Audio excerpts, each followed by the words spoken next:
Hello बच्चों, स्वागत है आपका अपने YouTube चैनल एजुकेट योरसेल्फ पर। मेरा नाम है मुरली मनोहर और आशा करता हूँ आप सभी लोग अपने अपने घरों में स्वस्थ हैं, सुखी हैं और बेहतर है। तो जैसा कि हम लोग क्लास 12 की माइक्रो इकोनॉमिक्स को हम लोग पढ़ रहे थे, आज पहला अध्याय का अंतिम टॉपिक अब हम लोग पहुंच चुके हैं। समष्टि और व्यष्टि अर्थशास्त्र क्या होता है या इनमें क्या अंतर होता है, तो हम लोग देखेंगे समष्टि अर्थशास्त्र और व्यष्टि अर्थशास्त्र। इसको पहला क्लास में भी मैंने जिक्र किया था, मैंने इस पे डिस्कस किया था। ठीक है, आज बस हम उसे शब्दों का रूप दे देंगे ताकि आपका ये टॉपिक पूरी तरह से और ये पूरा चैप्टर पूरी तरह से जो है क्रिस्टल क्लियर हो जाए, है ना। तो पहला जो इसका जो अंतिम टॉपिक है ये है समष्टि अर्थशास्त्र। समष्टि अर्थशास्त्र और व्यष्टि अर्थशास्त्र में, है ना, व्यष्टि अर्थशास्त्र में अंतर।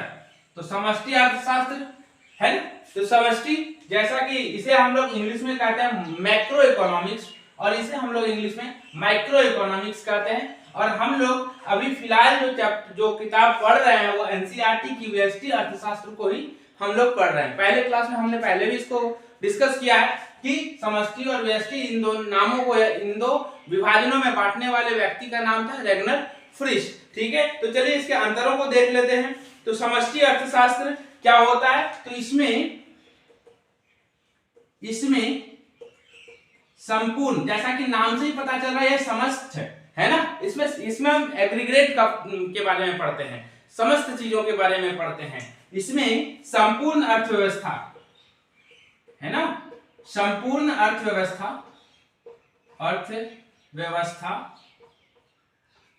ठीक है, का वृहत एवं समग्र रूप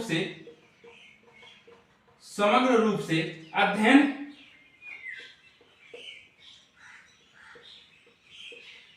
अध्ययन किया जाता है ना, किया जाता है। यानी इसमें हम अर्थव्यवस्था के वृहत और समग्र रूप को अध्ययन करते हैं, इसलिए इसका नाम ही है समस्त, है ना। समष्टि से हम समस्त को लेंगे, है ना, तो इसका मतलब इसमें हम समस्त अर्थव्यवस्था के बारे में पढ़ते हैं। वहीं अगर व्यष्टि की बात करें तो इस व्यय को हम लोग व्यक्तिगत से जोड़ सकते हैं, है ना। व्यक्तिगत यानी इसमें हम लोग जो है व्यक्तिगत आर्थिक इकाइयों का अध्ययन किया जाता है। इसमें व्यक्तिगत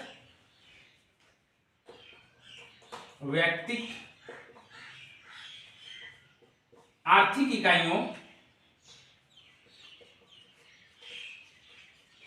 इकाइयों मैं इस तरह से लिखते चला जा रहा हूं, आप भी अपने कॉपी में इसको लिखते चलें ताकि आपका नोट्स भी पूरा साथ में बनता चले, है ना। आर्थिक इकाइयों का अध्ययन किया जाता है, ठीक है। दूसरा अगर हम बात करें तो इसमें जैसे हम पढ़ते हैं, इसमें राष्ट्रीय आय, है ना, राष्ट्रीय आय, उत्पादन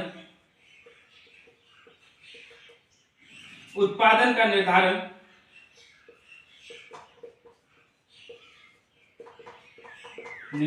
होता है। अगर इसमें बात करें तो इसमें वस्तुओं व सेवाओं का, इसमें वस्तुओं व सेवाओं का कीमत निर्धारण होता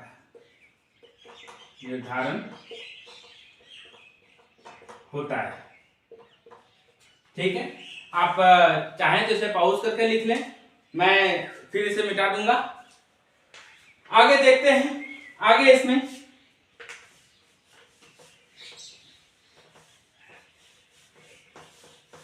तो इसमें हम लोग समष्टि अर्थशास्त्र में जो भी चीजें पढ़ते हैं उससे राष्ट्र के बारे में पढ़ते हैं, राष्ट्रीय आय वगैरह का निर्धारण होता है ना। लेकिन इसमें जो है व्यष्टि अर्थशास्त्र में जिन चीजों का पढ़ते हैं उससे वस्तुओं का, सेवाओं का उत्पादन का निर्धारण होता है ना, या उसकी कीमतों का निर्धारण होता है। इसी कारण से इसी कारण से, है ना, इसे और जो है समष्टि अर्थशास्त्र को, यहीं से मेरा तीसरा अंतर होता है कि, है ना, समष्टि यानी इसे व्यापक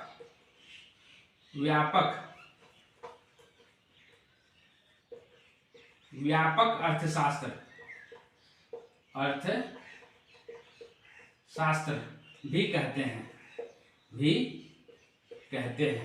है ना, व्यापक अर्थशास्त्र भी कहते हैं। और अगर बात करें व्यष्टि की, तो इसे हम लोग, है ना, इसे सूक्ष्म अर्थशास्त्र, क्योंकि इसमें सूक्ष्म चीजों को पढ़ते हैं या चीजों को सूक्ष्मता के स्तर पर जाकर पढ़ते हैं, इसलिए इसे सूक्ष्म अर्थशास्त्र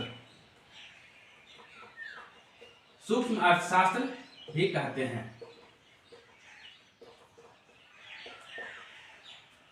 एग्जाम में ये क्वेश्चन बिल्कुल इसी प्रकार से आ जाता है, समष्टि अर्थशास्त्र और व्यष्टि अर्थशास्त्र के अंतर की विवेचना करें तो आपको इसी तरह पॉइंट वाइज लिखना है ना।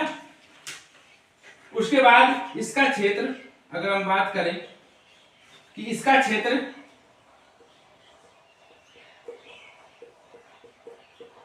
राष्ट्रीय आय, रोजगार, राजस्व, मुद्रा, बैंकिंग आदि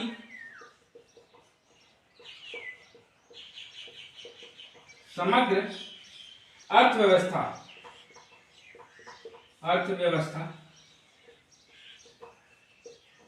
अर्थव्यवस्था तक विस्तृत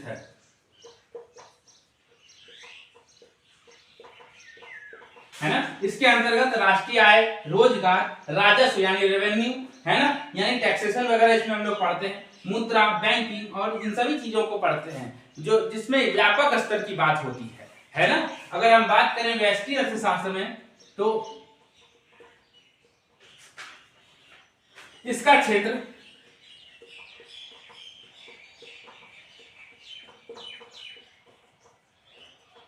सीमांत विश्लेषण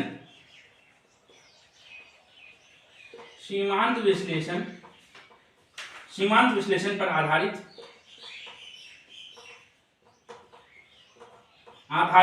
नियमों तक ही सीमित है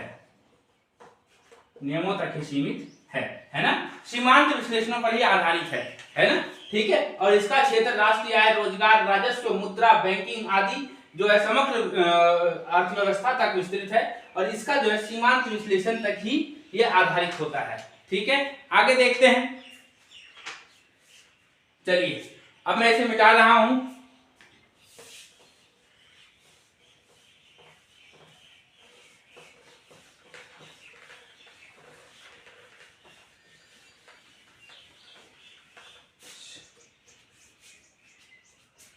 अगर हम बात करें व्यष्टि अर्थशास्त्र, तो यह सरल है, लेकिन यह क्या है, कॉम्प्लेक्स है ना। तो जो है यह विश्लेषण यानी समष्टि अर्थशास्त्र यानी यह विश्लेषण अपेक्षाकृत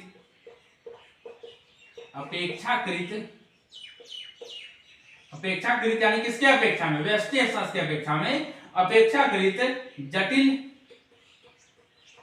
जटिल है ना। और वहीं अगर बात करें तो यह विश्लेषण अपेक्षाकृत सरल है, किसके अपेक्षा में, तो समष्टि अर्थव्यवस्था के अर्थशास्त्र के अंदर में, है ना। तो यह अपेक्षाकृत सरल है, ठीक है। आगे देखते हैं, आगे अगला पॉइंट कि समष्टि अर्थशास्त्र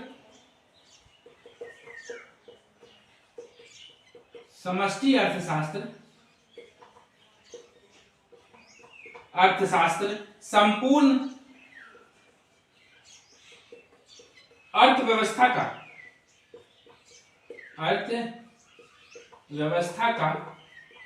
अध्ययन करता है।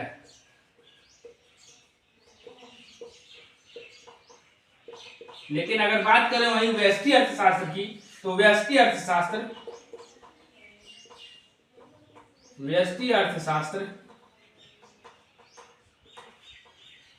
केवल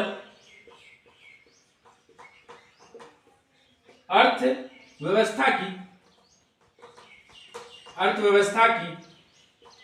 एक अंग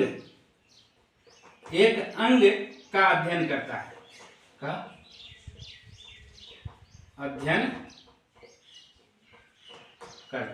है ना।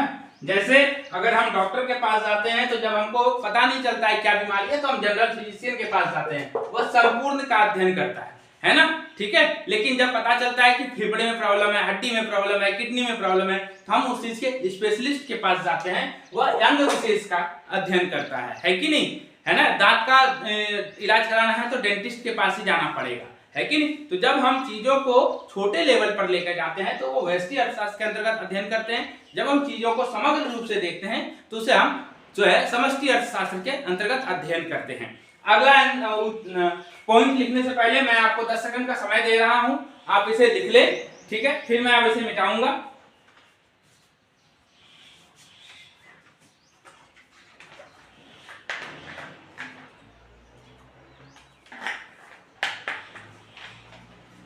चलिए, आशा करता हूं कि आप लोग इसको लिख लिए होंगे। और कुछ छोटे छोटे पॉइंट्स हैं, ये पॉइंट्स केवल इसलिए मैं लिख रहा हूं कि आपको अगर एग्जाम में ये क्वेश्चन आ जाए तो आपको ज्यादा सोचना ना पड़े, आपका नोट्स में यह क्वेश्चन डिटेल में व्याख्यात्मक रूप से आपके पास उपलब्ध हो, है ना। मेरी कोशिश ये है कि YouTube के माध्यम से हर बच्चों तक मुफ्त में शिक्षा पहुंचाई जाए, है ना, और एक क्वालिटी एजुकेशन पहुंचाई जाए। अगर आप यहाँ इकोनॉमिक्स पढ़ लेते हैं तो आपको कहीं भी अलग से कोई क्लास ट्यूशन करने की जरूरत नहीं है, ठीक है। आगे की पॉइंट को देखते हैं कि यह व्यक्तिगत है ना, संपूर्ण अगर समष्टि अर्थशास्त्र की बात करें तो यह संपूर्ण अर्थव्यवस्था में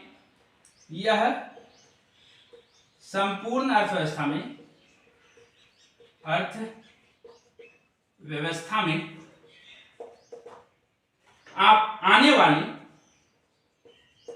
वाले उतार या चढ़ाव, या जैसे उतार चढ़ाव का जैसे मंदी है ना, बाजार में मंदी आती है ना, मंदी या व्यापार चक्र इत्यादि,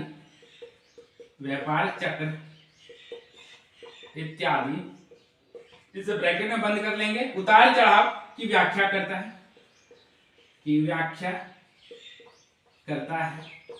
अगर आपसे ऑब्जेक्टिव में भी यह क्वेश्चन पूछ लिया जाए कि मंदी का अध्ययन हम किस में करेंगे, समष्टि में या व्यष्टि में, है ना, तो उत्तर होगा समष्टि अर्थशास्त्र में, ठीक है। अगर हम बात करें व्यष्टि की वही, तो यह व्यक्तिगत फर्म, वैयक्तिक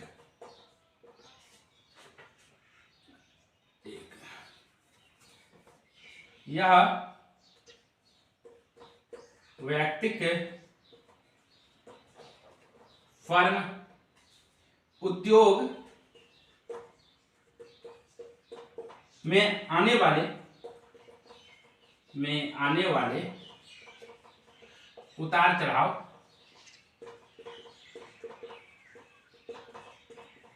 का अध्ययन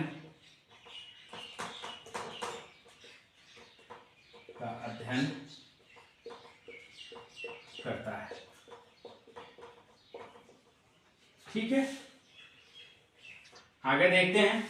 अगला जो पॉइंट है कि यह संपूर्ण अर्थव्यवस्था की समस्याओं का समाधान एवं नीति उपलब्ध करवाता है ना। यह संपूर्ण अर्थव्यवस्था के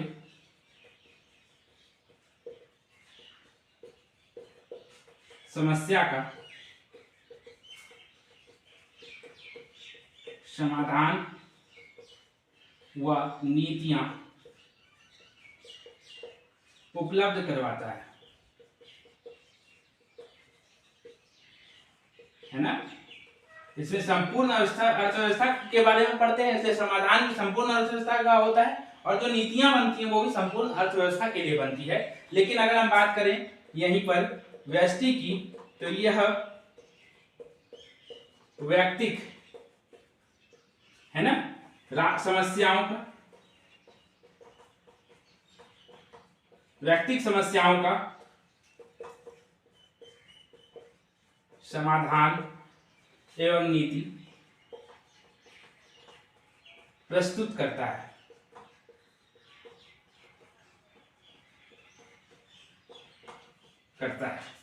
ठीक है, तो आगे देखते हैं। फिर से आप इसे पॉज करके लिख लें, मैं अब इसे मिटा रहा हूं। आगे कुछ और 2 पॉइंट्स हैं, इस प्रकार से मैं इसमें 10 पॉइंट आप लोगों को लिखा देता हूं, ताकि आपको एग्जाम में 5 पॉइंट लिखने में कोई तकलीफ ना हो, है ना। 5 से 6 पॉइंट आपको अगर एग्जाम में यह क्वेश्चन आता है तो 5 से 6 पॉइंट में आपका उत्तर पूरा हो जाएगा। चलिए आगे देखते हैं, और 10 लिखते हैं तो बहुत बेहतर होगा। आगे 9वां पॉइंट है मेरा, पॉइंट नंबर 9, कि इसके प्रमुख उपकरण, इसके प्रमुख यानी इसके जो टूल्स हैं, प्रमुख उपकरण हैं, क्या है? इसके प्रमुख उपकरण समग्र मांग, एग्रीगेट डिमांड, है ना, समग्र मांग व समग्र पूर्ति है। वहीं अगर हम बात करें व्यष्टि की, तो इसके प्रमुख उपकरण मांग एवं पूर्ति,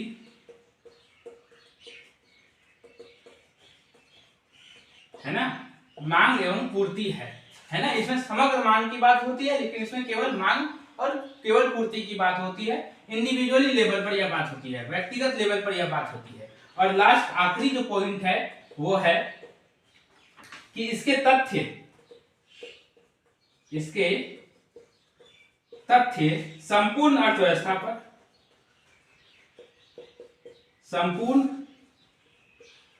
अर्थव्यवस्था पर लागू होते हैं।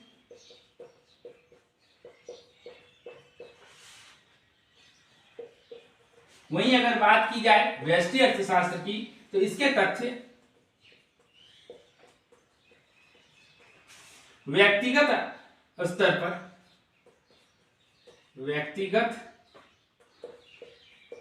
स्तर पर लागू होते हैं।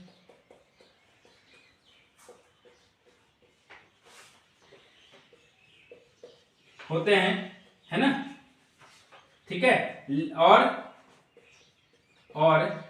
समष्टि स्तर पर यानी समस्त स्तर पर, है ना, ये बदल भी सकते हैं। ठीक है, तो ये कुछ बातें हैं जो समष्टि और व्यष्टि अर्थशास्त्र में अंतर को बतलाती हैं। आशा करता हूं कि आप लोग इसको लिख लिए होंगे, और इसी के साथ आज पहला चैप्टर हम लोगों ने कंप्लीट कर लिया। ऐसे ही वीडियोस को देखने के लिए हमारे इस चैनल को सब्सक्राइब करें, और अपने दोस्तों और ज्यादा से ज्यादा लोगों को यह वीडियो भेजें, ताकि उन तक भी हमारी मदद पहुंच सके। और अपने सुझाव और विचारों को अपने कमेंट बॉक्स में कमेंट जरूर करें। तब तक के लिए धन्यवाद।